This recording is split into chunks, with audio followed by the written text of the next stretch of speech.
Hola, ¿qué tal? Mi nombre es Pedro Antonio de Jesús Perales Escalona, alumno de la licenciatura en Derecho de la UNID, Campus Tizimín, y el día de hoy en este podcast hablaremos un poco para la materia Derecho Internacional sobre los sujetos del derecho internacional. Cabe destacar que un sujeto de derecho, por su misma denominación, es aquel que las reglas de, en este caso, el derecho internacional son pertinentes y es para quien están dirigidas realmente. Los sujetos de derecho internacional entonces son, para ser más específico, los estados, las organizaciones internacionales,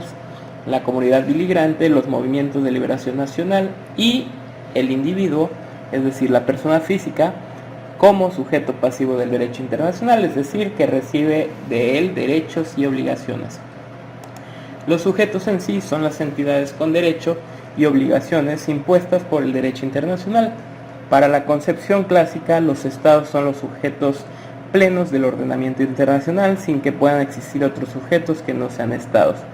En la actualidad esta posición ha sido revisada y considerando que si bien los estados son los sujetos naturales y originarios,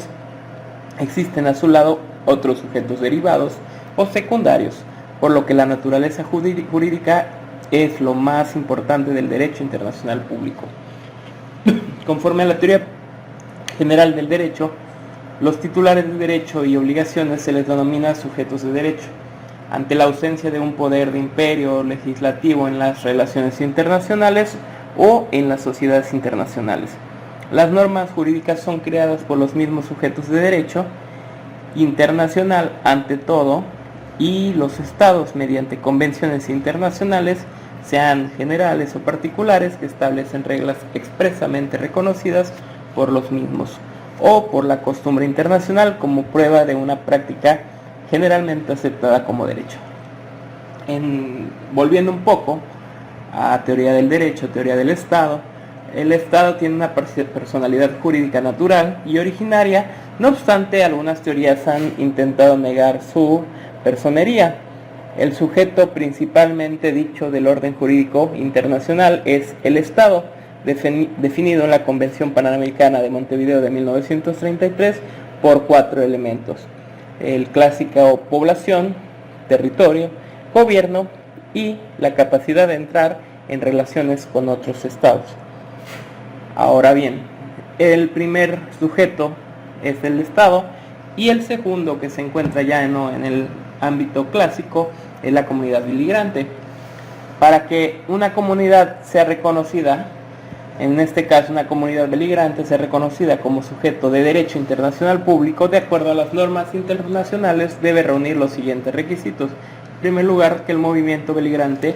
revista importancia y continuidad. Debe tratarse de un movimiento auténticamente nacional, no admitiéndose injerencia extranjera, y el levantamiento de los beligerantes debe estar regido por las normas y costumbres de guerra, respetándose el derecho humanitario y la Convención de Ginebra ante todo. En tercer punto, tenemos las organizaciones internacionales, que aquí es donde se ve rebasada la teoría clásica, pues estas organizaciones internacionales son entidades intergubernamentales establecidas por un acuerdo internacional, dotada de órganos permanentes propios e independientes, encargados de gestionar intereses colectivos y capaces de expresar una voluntad jurídica distinta a la de sus miembros. Los requisitos que requiere la Corte Internacional de Justicia, según el fallo Folk de Bernadotte, para considerar como tal una organización internacional, está la necesidad de poseer personería jurídica internacional para que la organización pudiera cumplir sus cometidos,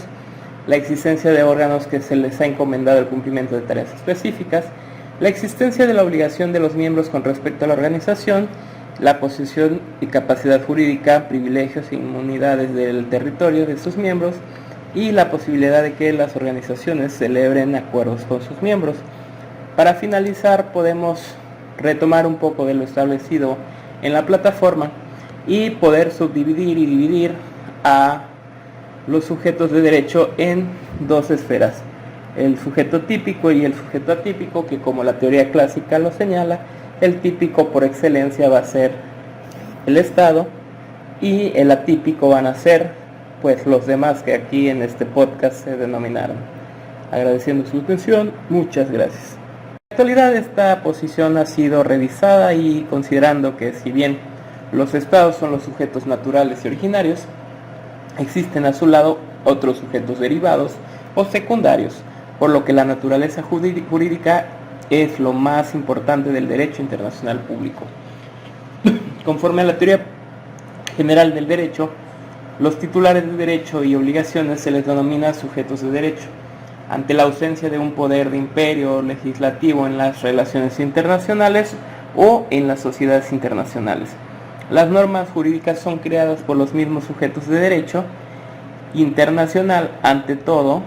y los estados mediante convenciones internacionales, sean generales o particulares, que establecen reglas expresamente reconocidas por los mismos o por la costumbre internacional como prueba de una práctica